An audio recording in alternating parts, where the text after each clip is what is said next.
Projan Media TV yonna gyosinzira tukwebaza okubanga ku mukutu kwoli.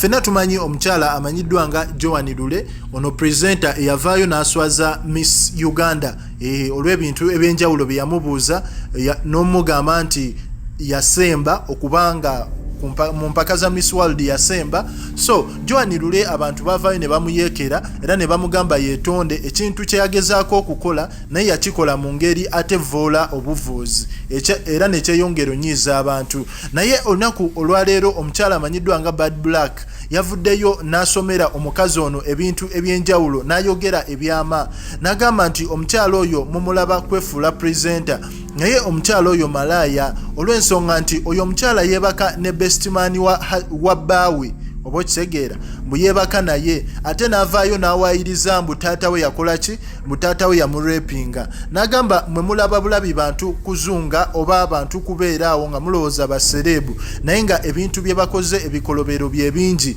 N'agamba talina na kitundu yadde tannatuuka yadde ekitundu ku kya Miss Uganda kyatuuseeko okusobola okuba nga amumanyiira okutuuka ku sseeryo era n'agamba nti ye nga Bad Black amukomandinga era amulagira asobole okuba nga avaayo yeetonde ebintu ebiri serious nga si byakumanyiira.